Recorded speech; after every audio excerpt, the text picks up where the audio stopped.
So, hello everyone, it's a pleasure to be here, and I can't tell you how difficult it is to be up on this stage. To be following a Eurovision contestant who was on this stage last night, Windows 95 man, which was awesome. And then also to be the warm-up for Miko, who'll be following me later. So it's a bit of a privilege to be here and to be sharing my knowledge with you.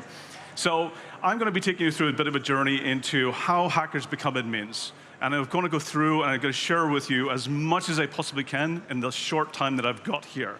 So my name is Joseph Carson. I'm a security researcher based in Tallinn, Estonia. So the first thing is, as we go through this, is there's typically two paths to privileged administrators, or domain administrators, or root accounts. One is basically, if you get an initial compromise under a specific user, you either try to give yourself more privileges. You try to increase the privileges that you have. And that's typically called the vertical privilege escalation. Then there's the other path, which is looking for other users who have privileges and then moving across other users, horizontal privilege escalation.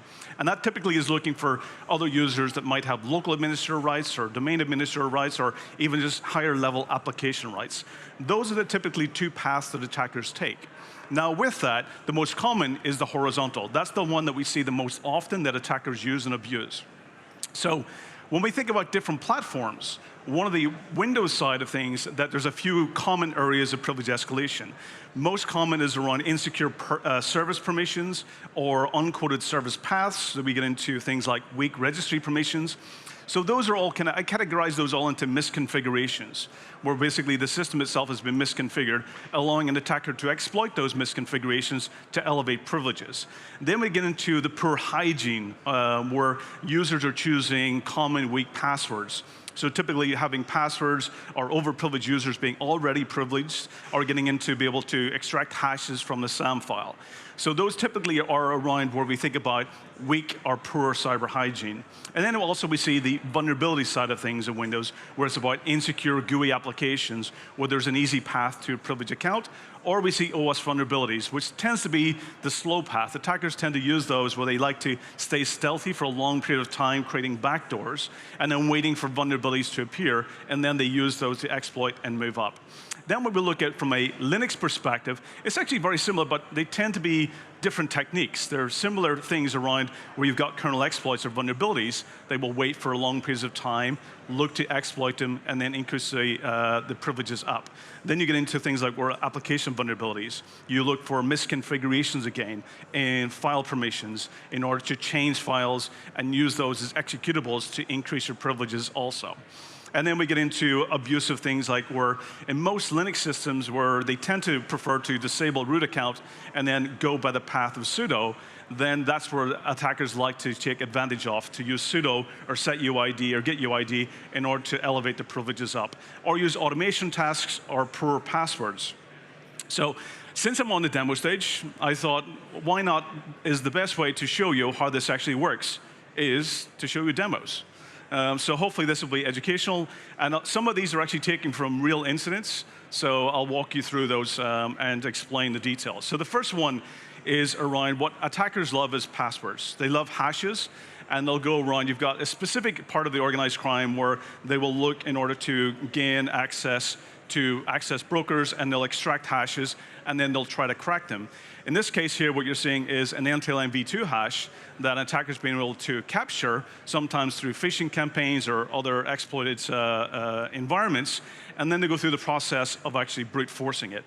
And what we've got here is a word list which has been created in order to find different variations of that password and then try to crack it into the clear text password. This tends to be the actually work of access brokers. They specialize in this specific area, and what they'll look for is basically just to crack the passwords, and then they put them up for sale for other cyber criminals to use and abuse them. So what you see here, they've been able to crack that password, and now they're using a tool called Crowbar in order to validate that the password is still valid, that it's still functional, and then they will put this up for sale on the darknet, and then hopefully someone else will come along and buy it and abuse it in order to do a hands-on keyboard attack.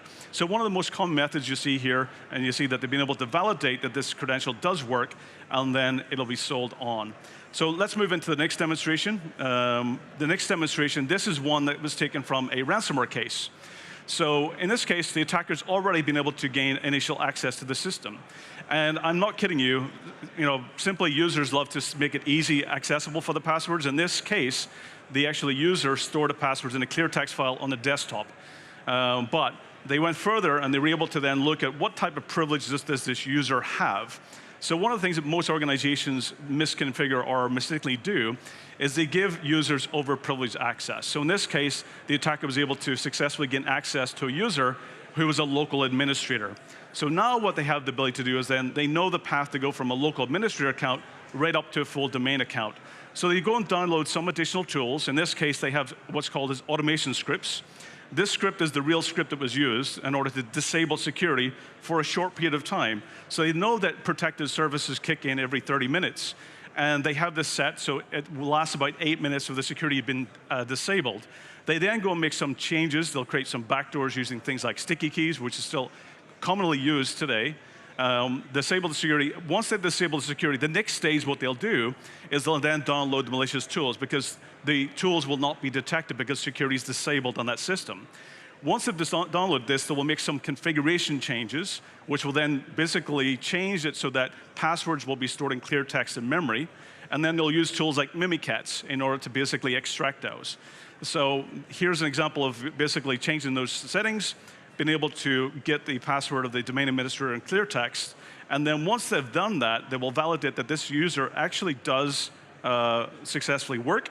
They can either use the username and the password, or they can actually do a pass the hash route at this stage, and then log on to that system. So you can see here, this is an example now. Basically, they'll move into doing a remote access. They'll log into the domain controller, so verify that that credential actually does indeed work. And at this point in time, they've already done the privilege elevation. They've got the full access to the entire environment. And it's very common at this point in time, it's literally only a matter of hours before something malicious happens.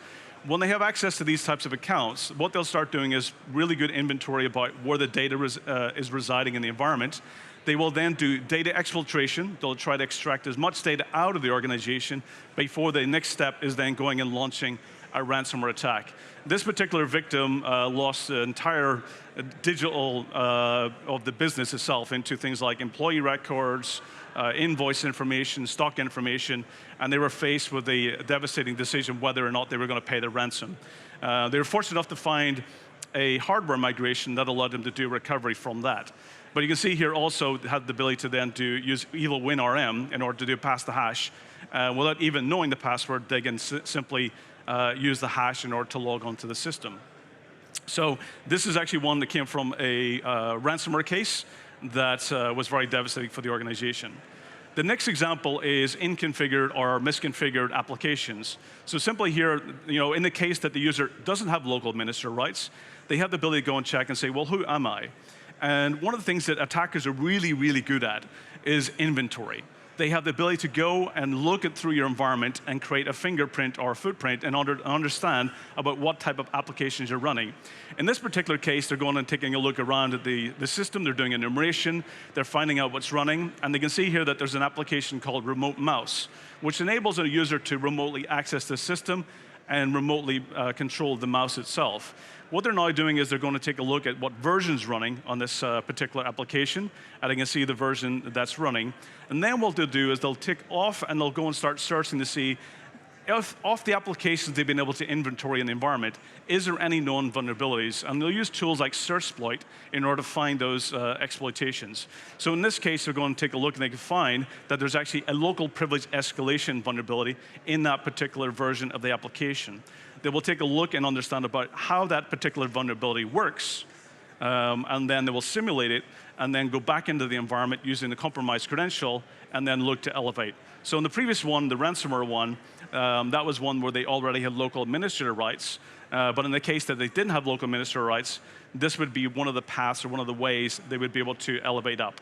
So they follow the instructions. Here they go into the upload path, and they'll change it.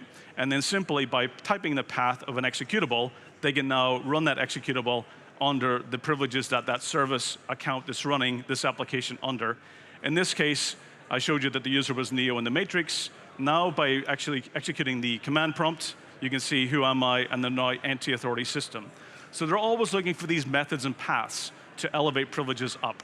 So this is one we're going from basically a non-privileged user right up to a privileged user on the system. Then they could go and use some of those techniques, such as Mimikatz, disable security, in order to then elevate up to the domain administrator side. Moving into the next one. So the next one is another area where you might gain access to a compromised device. And this is using a tool called Bloodhound. So if you're able to gain access to a device, what you can do that's domain connected. Using Bloodhound, you can use collectors, such as running tools like SharpHound, and that will create basically an output of all of the configuration and details of that domain-connected device. So this is using graph theory. Once you're basically able to execute it, you then import a compromised systems collector or ingest a JSON files into this. This is an example where I'm using Hack the Box machine, which I believe is, I can't remember if it's Sauna or another one, but when you have this information, it allows you to go and see what's the path to go from where I am right now to full domain administrator. So it'll actually quickly show you where the compromised users that you have. In this case, I've compromised a service account. That from that account, I can actually then go from here right up to the domain administrator. And it will even give you the command lines that you can execute in order to actually extract the hashes. So in this case, you can see that generic write all is actually being able to go from the service account to the domain admin. And now you can go and extract those hashes and then be able to, if they're user created, they can be easily cracked at a later stage using the method I showed before. And even within Bloodhound, it shows you the command you can execute in order to be able to extract those hashes on both Windows and Linux. And it also gives you recommendations what you can do in order to reduce the risk or to mitigate these types of areas. These are one of the most common techniques that I see all the time. And we hear a lot about AI all the time, but what I find is that the attackers themselves, they don't need to use AI because the basic techniques still work. We have to make sure that we solve these first, and that will then see where attackers are having more challenges, they might consider moving to more artificial intelligence capabilities at a later stage. So what things can you do to reduce the risks of these types of attacks? It's quite straightforward, and a lot of things you've been hearing over the last couple of days. But one of the major things is about good education and cyber hygiene. If you educate your employees and you share enough knowledge with them, and you understand the techniques that attackers use, it allows you to put the steps in place to mitigate those types of attacks. About good password hygiene, about using multi-factor authentication. Also getting into using purple teaming to be able to identify those types of risks. Working with pen testers, working with security researchers, and running those assessments in your environment to find the areas that attackers could potentially exploit in order to elevate up. Also practicing the principle of least privilege or zero trust. This is really where you start thinking about where no one in the organization should be a local administrator, and making sure that you actually get into where you're actually doing elevation on demand. Having strong privilege access management, which allows you to put a lot of those passwords into the background, and then application control, which allows you to make sure that you're only executing trusted, well-known applications in the environment. And then having a pretty good patch and updating of security in the environment, because those are another area that attackers, if they have that initial access, they will wait, they will do the slow approach, they'll do the stealthy approach in order to elevate privileges. So at that point in time, I'd like to thank you for your time. Hopefully this has been educational. Hopefully you maybe learned a few things. And I hope you enjoyed the rest of the conference. Thank you for your time, much appreciated. Stay safe and enjoy the rest of the show.